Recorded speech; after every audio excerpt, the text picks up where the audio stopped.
Bonjour à tous et à toutes et bienvenue dans Nuance 2, l'émission où nous abordons les différentes stratégies du commandeur multijoueur. Ici Thibaut comme d'habitude, et aujourd'hui, épisode exceptionnel, et oui j'ai bien dit exceptionnel et j'insiste dessus, car il ne s'agira pas d'une stratégie dont nous allons parler aujourd'hui, mais bien de 3 nouvelles cartes de l'édition Commander Legend que nous allons vous révéler ici en exclusivité, oui. Alors du coup nous allons dire un grand merci évidemment à Wizards of the Coast pour leur confiance, pour nous avoir confié ces cartes pour les révéler à vous, public, voilà. Et évidemment merci à vous aussi le public pour votre soutien en général sur la chaîne de la Tour de Commandement. Alors comme il faut bien faire durer le suspense, je ne vais pas tout vous dévoiler en une fois bien sûr, je vais aborder chaque carte individuellement, en parlant un petit peu des stratégies dans lesquelles elle peut s'intégrer, éventuellement des decks qui tournent autour d'elle, et du coup je vous annonce tout de suite, nous avons 3 cartes et on va commencer avec la première, et nous allons commencer avec la commune, c'est-à-dire l'Oracle Annelé, un serpent elfe druide 1-1 pour un vert et un bleu. Quand il arrive sur le champ de bataille, vous révélez la carte dessus de votre bibliothèque, et si c'est une carte de terrain, vous la mettez sur le champ de bataille, sinon vous la mettez dans votre main. Eh bien, c'est une carte qui est un grand classique du Commander, c'est une réédition, qui s'est retrouvée déjà rééditée plusieurs fois dans de nombreux decks Commander, et pour de très bonnes raisons, parce qu'en fait c'est une carte qui a un haut potentiel de value dans tous les cas, qui vous donnera un avantage à son arrivée sur le champ de bataille. Mais voilà, entre la pioche d'un côté et le terrain supplémentaire possible de l'autre, eh bien, il y a pas mal de commandants qui n'hésitent pas à l'intégrer en fait directement dans leur deck. Et voici quelques petits exemples que je suis allé vous chercher, parce que on peut le jouer bien sûr dans tous les decks à peu près bleu-vert, à quelques exceptions près, mais il y a quelques decks qui aiment tout particulièrement l'Oracle Annelé, et on va parler ici, par exemple, pourquoi pas, de la version serpent, et oui, l'Oracle Annelé étant un serpent, et bien par exemple Kasseto, archimage Orochi, qui aime beaucoup les serpents, et qui aime beaucoup surtout faire en sorte qu'il soit imbloquable et en plus qu'il soit boosté, et ben il aime bien l'Oracle Annelé, en plus voilà, c'est dans la curve c'est parfait. Donc voilà, dans la stratégie serpent, on peut jouer cet Oracle Annelé. On a également la stratégie Blink Flick. Alors pour ceux qui ne connaissent pas le Blink, le Flick, en fait c'est simplement le fait d'exiler puis de renvoyer sur le champ de bataille directement pour le Blink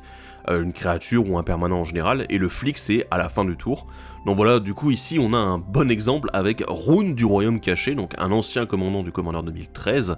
donc voilà, qui est très bien lui aussi, et qui va nous permettre justement d'abuser un petit peu de cette capacité de l'Oracle Annelé, et faire en sorte qu'il quitte le champ de bataille, qu'il revienne dessus, et que du coup on puisse à nouveau éventuellement soit mettre un terrain en plus, soit piocher une carte supplémentaire, c'est quand même intéressant. Donc du coup Rune il apprécie beaucoup, et tous les effets de Blink et de Flick apprécient également, ce qui tombe bien parce que la plupart sont en blanc-bleu, donc du coup Rune est parfait pour cette stratégie-là. Ensuite on a tout ce qui est, alors ça paraît un petit peu redondant, mais en fait les stratégies effets d'arrivée en jeu. En gros c'est une catégorie qui existe à cause d'un commandant en particulier, en plus du Blink, c'est très particulier parce qu'en fait c'est Yarok, voilà, le profané, puisque lui c'est, voilà, les effets d'arrivée en jeu, il aime bien les doubler, il aime bien les effets d'arrivée en jeu, donc du coup il va dire, allez hop, on en rajoute,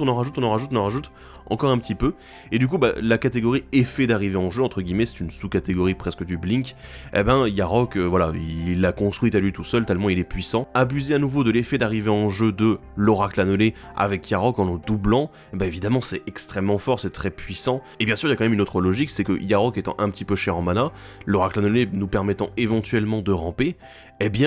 voilà, il y a une possibilité que ça soit tout simplement dans la curve. S'il sort avant, ça sera parfait pour Yarok pour qu'il puisse gagner du mana supplémentaire rapidement. Et puis derrière, si jamais il arrive après, ça fait de la value supplémentaire, donc on est toujours content. Donc voilà, Yarok aime bien aussi cet Oracle Annelé. Une autre stratégie dans laquelle l'Oracle Annelé est très bien intégré, c'est les marqueurs +1/+1. Alors, un deck en particulier, parce qu'il est parfait dedans, c'est une 1-1, et du coup, il s'intègre bien dans Ezuri, Griffe du Progrès. Oui, je parle bien du Ezuri bleu-vert, avec les marqueurs expérience de Commander 2015, puisqu'il aime bien les créatures qui ont 2 de force ou moins, voilà, pour augmenter ses marqueurs expérience, donc du coup, Oracle Annelé est parfait pour ça, et d'ailleurs, il lui permet d'avoir un peu plus de value supplémentaire. Donc voilà, ça fait que c'est une petite créature qui a de la value, et généralement, c'est ce que Ezuri adore, en fait. Donc voilà, on apprécie beaucoup, et même si l'Oracle Annelé arrive avant Ezuri, éventuellement il peut le faire ramper pour que Ezuri arrive un tour plus tôt. Alors je vais vous parler ensuite de la stratégie qui n'en est pas réellement une, c'est la stratégie value, mais les deux commandants dont je vais parler avec l'Oracle Annelé, en fait, ils font surtout de la value, et ils abusent de cette value en faisant de la value supplémentaire sur la value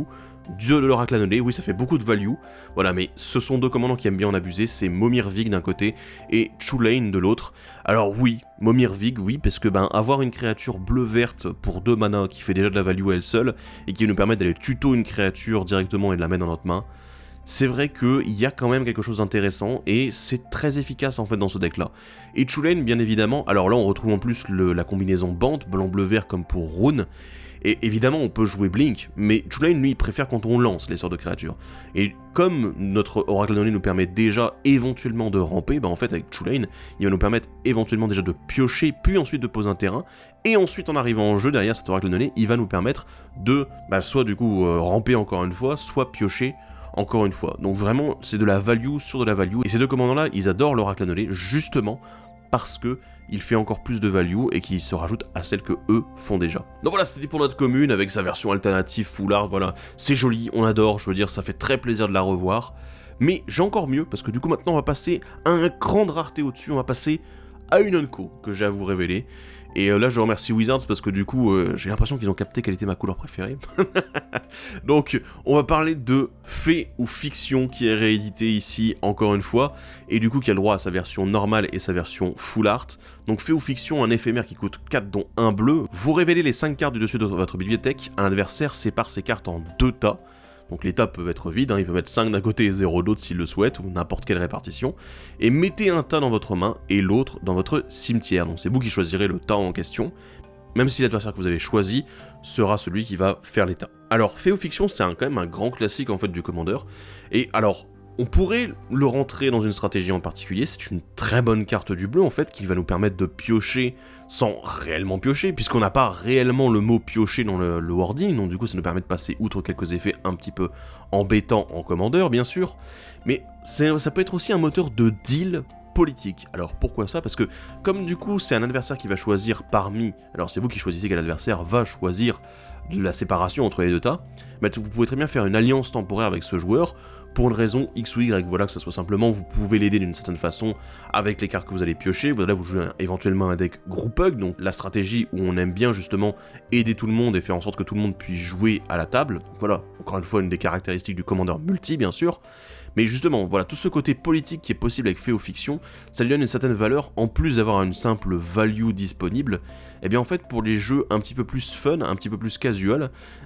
Fée ou Fiction c'est une très bonne carte qui nous permet du coup de piocher de manière intensive, et en plus de faire de très bons deals, et de faire des alliances temporaires avec d'autres joueurs, ce qui est généralement ce qu'on apprécie de faire en Commander multi pour le fun, pour le plaisir de jouer avec ses potes. En fait, il n'y a pas que la carte en elle-même qui compte, mais du coup vos talents de négociateur, pour en tirer le meilleur parti. Voilà, c'est vraiment une carte qui représente très bien les dynamiques possibles dans une partie de Commander multi, et c'est pour ça qu'on l'adore. Donc j'ai pas de réelle stratégie à vous proposer ici qui exploite Fée ou Fiction, il y a peut-être certaines stratégies qui vont en profiter un peu plus davantage, notamment voilà, tous les decks qui jouent autour du cimetière, parce que comme il y a une partie de notre, un des deux tas qui va partir au cimetière, voilà, il faut quand même s'intéresser un petit peu à ces stratégies-là, mais dans l'absolu, en fait, tous les decks bleus ont envie de piocher d'une certaine façon, et ici, la façon de le faire, du coup, de manière politique, ça s'adresse plutôt à un style de jeu que réellement à une stratégie particulière dans le Commander. Et du coup, cette carte, elle fait très bien piocher, donc on l'apprécie. Et enfin, le plus gros morceau du jour, c'est un commandant,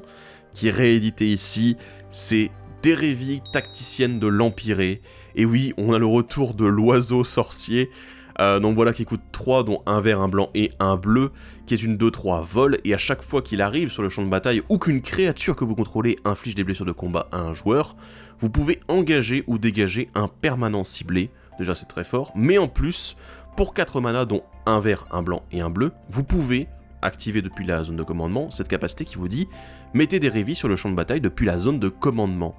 Et ça, c'est extrêmement fort.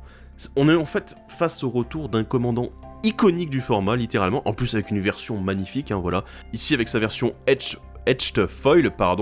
et du coup qui la rend magnifique, C'était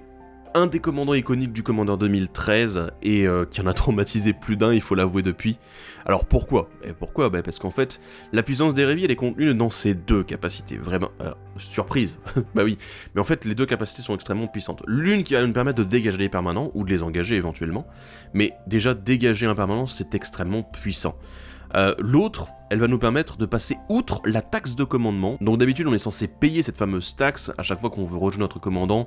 depuis la zone de commandement pour chaque fois qu'il a été joué depuis, mais justement, comme cette deuxième capacité activée nous permet de le mettre directement sur le champ de bataille, c'est même pas lancé, puisque c'est juste une capacité activée, ça permet de passer outre énormément de restrictions en fait, donc déjà la taxe, mais éventuellement tous les autres effets qui nous empêcheraient de jouer une carte depuis la zone de commandement, ou qui demanderaient à payer plus cher pour lancer un sort, vu qu'ici on active une capacité. Le potentiel est énorme en fait avec cette carte, et il a déjà été beaucoup exploité, et justement on va en parler un petit peu plus en détail.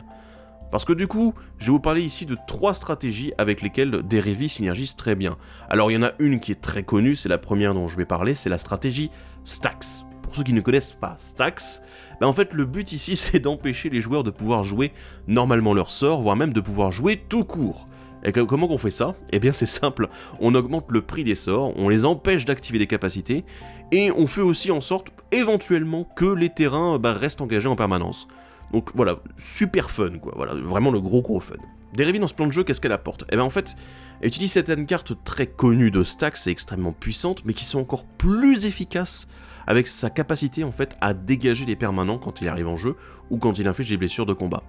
Et pour ça, je vais vous parler des 4 cartes en question, les 4 cartes signatures de Derevi dans Stax. Déjà il y a Stase, voilà, Stasis, dans sa version anglaise, du coup qui permettent littéralement d'empêcher les phases de dégagement. Donc voilà, c'est vrai qu'avec Derevi derrière ça a l'air d'être pas mal. Et en plus comme il demande un coût à l'entretien de payer un bleu, Derevi va s'assurer à chaque fois que systématiquement on ait au moins un mana bleu de dégagé, donc ça fonctionne plutôt bien. Ensuite on a Okori qui justement est là pour empêcher les terrains de se dégager, sauf un à l'entretien de chacun de ses joueurs, voilà, donc il va pouvoir dégager un terrain de son choix, ce qui est très intéressant parce que du coup, avec Derevi, nous on va pouvoir dégager éventuellement d'autres terrains en faisant des blessures de combat, donc voilà, ça fonctionne très bien ici. Ensuite, on en a 2 qu'on va mettre dans le même sac, c'est Winter Orb et Static Orb. Et oui, puisque Winter Orb et Static Orb ont la même chose, en fait, un même effet, c'est que s'ils sont dégagés, alors Winter Orb va nous dire, lui, que les terrains ne se dégagent pas à l'étape de dégagement de chaque joueur, sauf un, voilà, donc c'est intéressant, voilà, il peut pas dégager plus d'un terrain, c'est un petit peu salaud, mais bon. Et Static Orb, lui, c'est carrément 2 permanents qui peuvent se dégager uniquement à chaque étape de dégagement. Sauf que, et oui, parce que si jamais vous faites en sorte qu'à votre étape de dégagement, l'un ou l'autre soit engagé grâce à Derevi, et bien du coup vous pourrez dégager tous vos permanents, tandis que vos adversaires, eux, auront forcément Winter Orb ou Static Orb qui sera dégagé, et du coup, qui ne pourront pas dégager plus de 1 terrain ou de 2 permanents. Ce qui est extrêmement puissant, on va l'avouer. Donc vous voyez bien que la stratégie Stax ici, elle abuse énormément de Derevi et de sa capacité à dégager et engager les permanents, ce qui peut être extrêmement puissant. Et juste, voilà, ce qui fait que Derevi, en plus déjà de passer outre la taxe de commandement, eh bien elle impose des taxes supplémentaires grâce à la stratégie Stax. La deuxième stratégie, c'est une stratégie qui m'a été présentée par un de nos abonnés, voilà, on va remercier Capi ici, et il s'agit de la stratégie Tribal Oiseau. Bah oui, parce que quand on voit Derevi, on pense pas forcément à un deck tribal, je vous avoue, mais il y a des gens qui l'ont fait. En fait, le vol, il est présent sur les oiseaux, et la capacité déclenchée de Derevi, elle fonctionne très bien avec le vol, puisque du coup, capacité d'évasion qui va nous permettre d'attaquer, d'infliger des blessures, et du coup nous permettre de dégager ou d'engager de nombreux permanents. Voilà, et c'est quand même un petit peu plus cool aussi que la version Stax, il faut quand même l'avouer. Donc du coup, je vais vous présenter ici quelques cartes qui fonctionnent bien avec les osios, et on va commencer avec Soulcatchers Aerie, qui est tout simplement un enchantement qui va permettre de gagner des marqueurs plumes sur l'enchantement quand des oiseaux que nous contrôlons meurent, voilà. Et ensuite, chaque oiseau va gagner plus un pour chaque marqueur plume sur le Soulcatchers Aerie, ce qui est très puissant en fait, puisque techniquement ça veut dire que plus on avance dans la partie et plus on a d'oiseaux qui vont éventuellement mourir, ou pourquoi pas notre commandant qui en plus, je vous le rappelle, techniquement coûte toujours le même coup avec sa capacité activée, eh bien on peut juste accumuler les marqueurs plumes et rendre nos oiseaux de plus en plus forts, ce qui devient de plus en plus gênant pour les adversaires. Dans des éditions plus récentes, on a le Steel Plume Marshall qui vient de Jumpstart, et du coup qui est un oiseau qui va permettre de donner +2/+2 quand il attaque à tous les autres créatures avec le vol attaquante. C'est quand même extrêmement puissant. Je vous avoue que voilà, quand on veut jouer Ozio, ça fait plaisir. En carte récente, on a également le Gardien des Sphères qui permet de réduire le coût de notre créature avec le vol, mais aussi de se booster lui-même quand une autre créature avec le vol arrive sur le champ de bataille. C'est fort, voilà, et ça fonctionne bien, c'est un petit volant efficace dans notre stratégie. Et enfin, je vais finir avec une très bonne carte, très flavor, c'est Airborne Head. Un rituel pour 4 dont un bleu qui va nous permettre de piocher une carte pour chaque oiseau en jeu, y compris ceux des adversaires. Donc une carte qui vous permettra facilement de piocher quelques cartes sans aucun problème pour 4 mana.